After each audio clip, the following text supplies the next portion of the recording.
I'm calling the police on you right now. Do you hear me right now? My neighbor, a woman named Beverly Vance, was screaming this in her iPhone with a ferocity that made the veins on her neck look like they were about to snap. She was standing at the edge of my driveway, pointing a manicured finger at my wife while she was doing something incredibly threatening, which was just unloading a cardboard box of books from the back of a truck. Suspicious military vehicle, possible fraud. They're endangering our community, Beverly yelled to the dispatcher, her voice echoing off the suburban siding of our quiet street. And behind her, her husband, a guy who looked like he'd surrendered his soul to her about 20 years ago, was filming the whole thing with a shaky hand, looking absolutely terrified of his own wife. Within 15 minutes, 3 squad cars were rolling up to our curb like we were running some kind of high-stakes cartel operation out of the garage, and the wildest part of this whole circus was that we weren't even part of our homeowners association.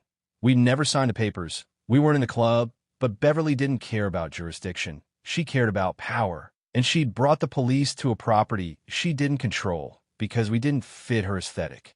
I stood there watching the red and blue lights bounce off the olive drab paint of the truck, realizing I wasn't dealing with a neighbor. I was dealing with a tyrant in the middle of a total psychological meltdown. But what Beverly didn't know, what she couldn't possibly have guessed, was who exactly she was accusing of being a fraud. I watched her face go from smug, self-righteous satisfaction to absolute, frozen terror when my wife calmly reached in her back pocket, and what she pulled out didn't an oppose. T just shut Beverly up. It changed the entire power dynamic of this neighborhood forever. But before I get to that look on her face, let me back up a bit because you need to understand how we got to this suburban war zone.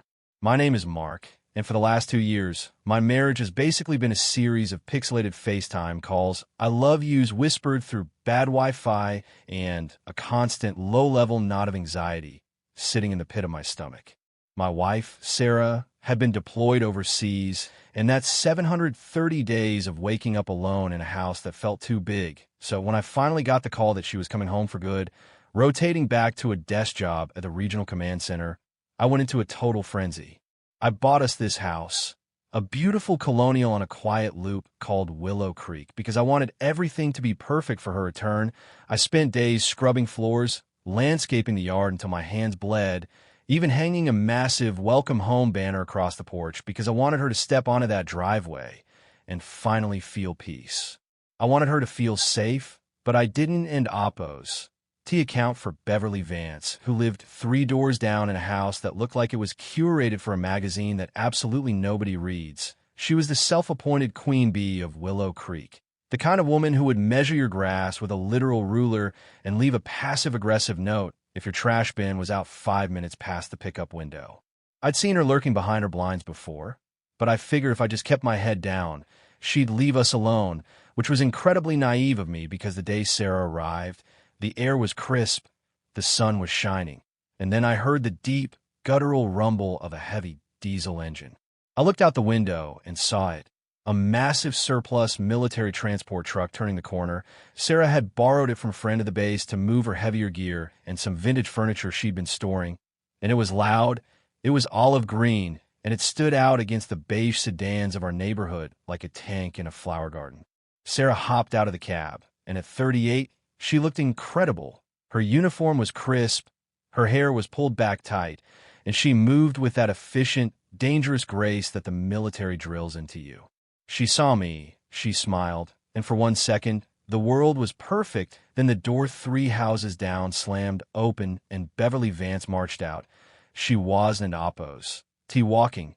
She was advancing, wearing a pink velour tracksuit and fuzzy slippers, but moving with the aggression of a frontline infantryman. She had her phone out instantly, snapping photos like a paparazzo, click, click, click, and she stormed up to our property line, stopping exactly 1 inch from the driveway. "Excuse me." Her voice cut through our reunion like a chainsaw. "I am Beverly Vance, president of the Willow Creek Compliance Committee, and Section 4, Paragraph 2 states that no commercial or industrial vehicles are permitted to park streetside for more than 15 minutes. I stepped forward, trying to put on my best new neighbor smile, and said, "Hey, Beverly, look, this is my wife, Sarah. She just got home after 2 years away. We're just unloading, and the truck will be gone in an hour." But Beverly didn't oppose. To even look at me, she stared at Sarah with a sneer of pure disgust. I don't care who she is, rules are rules. And frankly, this display is disgusting. It lowers the property value just looking at it, Beverly said, and Sarah just paused. She didn't in oppose. T get angry. She didn't in oppose. TL, she just turned slowly and looked at Beverly like she was observing a new, particularly annoying species of bug. And another thing, Beverly continued, emboldened by the silence. I checked the registry. There are no active duty personnel listed at this address. So this little costume party you're throwing is stolen valor. It's fraud, and I won't have it in my neighborhood. Costume party, I choked out, feeling the heat rise in my neck. Beverly, she's a soldier. She just got back from deployment, but Beverly just scoffed and said, likely story, I've been running this neighborhood for 12 years. I know a fake when I see one. I've evicted 3 families for less than this. The Millers are gone. The Trans are gone. I am the authority here. She was grandstanding now.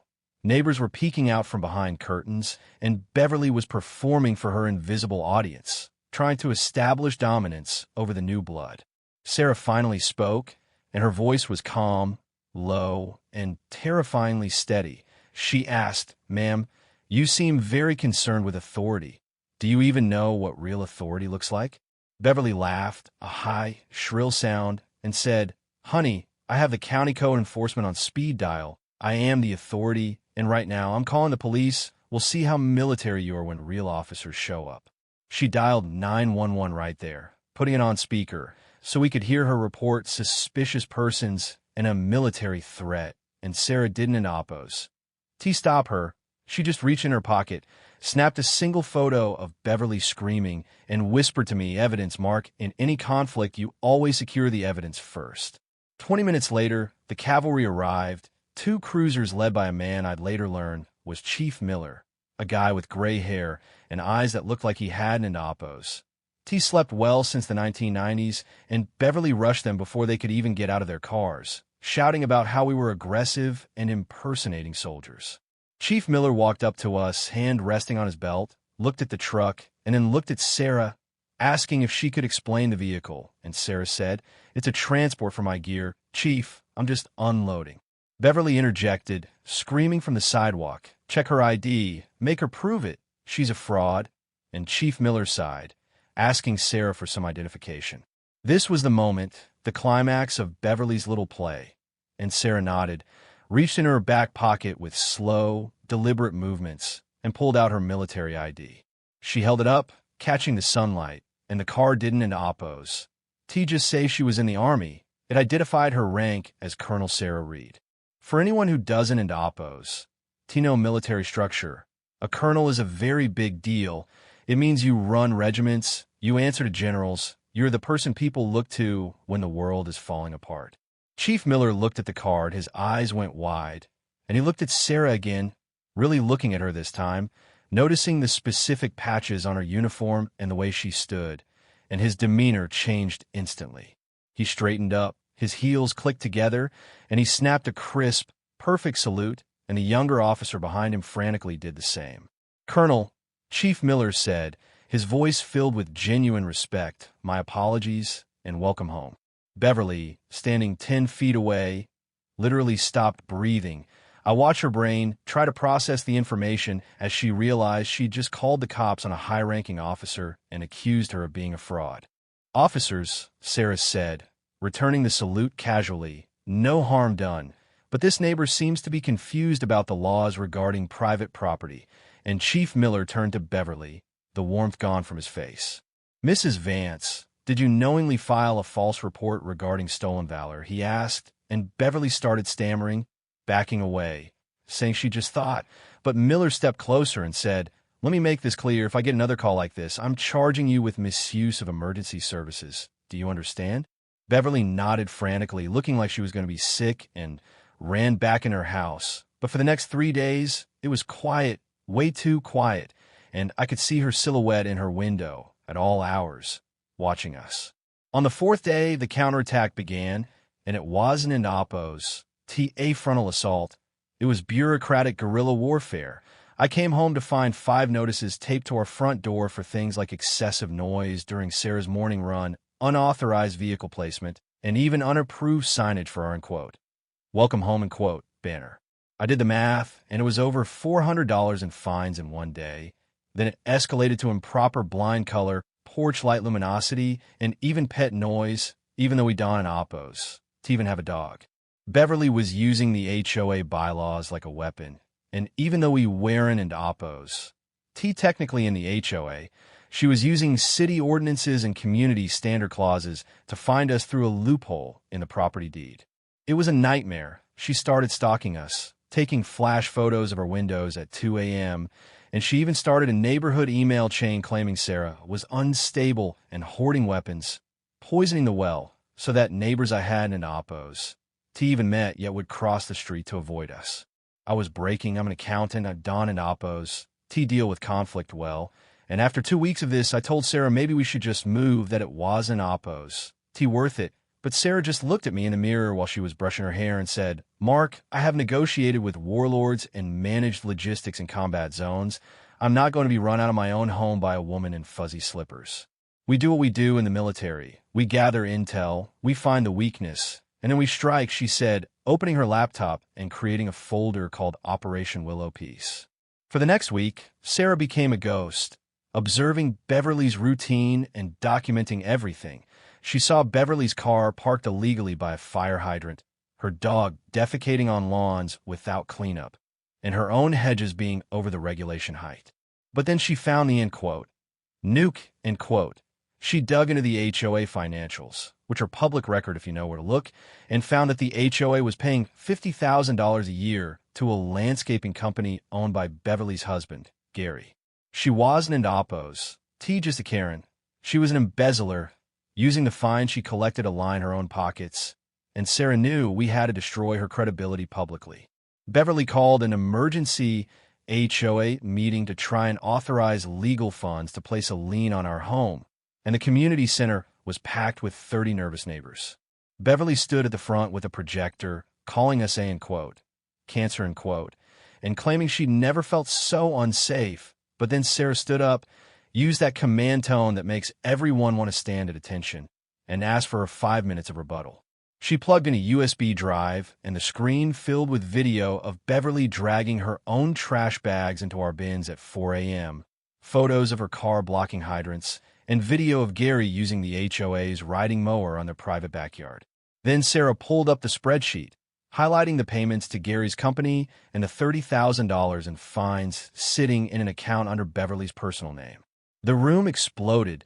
People were screaming about their own fines and their son's tuition money, and the board members, terrified of being accomplices, immediately voted to remove Beverly from power and freeze the accounts. Beverly stood there, stripped of everything, and screamed at Sarah that she had ruined everything. But Sarah just said, "You didn't in Oppos. Build this community. Beverly, you occupied it, and your occupation is over." 2 weeks later, Beverly was a pariah. A for sale sign went up next door to her, and a young, bubbly woman named Mia moved in, who went right over to introduce herself to Beverly. We watched from the window as Beverly tried to lecture Mia about her flower pots, but Mia just smiled and took notes on her phone. Then later that Sunday, we heard Mia on her phone in the backyard. She had it on speaker, and a deep male voice rumbled back, "Is she harassing you, honey?" And Mia said, "Yeah. She left 3 notes today. She's taking pictures of me again." The voice replied, "Okay, keep documenting it. I need a comprehensive file on her behavioral patterns for the harassment case." And I realized I knew that voice. It was Chief Miller. Mia was the chief's daughter. He'd moved his own daughter in next door to the woman he had warned, and Mia wasn't an Oppos. Just a neighbor. She was a walking surveillance operation sanctioned by the head of local law enforcement. I saw Beverly's face in the gap of her curtains. She looked like she'd seen a ghost, realizing she was trapped, unable to bully Mia or call the cops ever again. Mia looked up at the window, waved, and called out, "Beautiful day for neighborhood watch. ISN and Oppos. It, Mrs. Vance," and Beverly just slammed the curtains shut. "We Haven and Oppos. Seen her since. The neighborhood is quiet. The fear is gone, and Sarah is currently flipping burgers at our block party while Beverly stays inside, probably calculating her payment plan to avoid jail time for embezzlement." It just goes to show, you never really know who you're screaming at, you never know if they're a colonel, and you certainly never know if the new girl next door is the chief's daughter. So, what do you guys think? Did Beverly get off too easy with just a payment plan? Or is living in a prison of her own, making under the watchful eye of the law the ultimate punishment? Let me know in the comments if you've ever dealt with a neighbor who thought they were above the law. I'd love to hear your stories.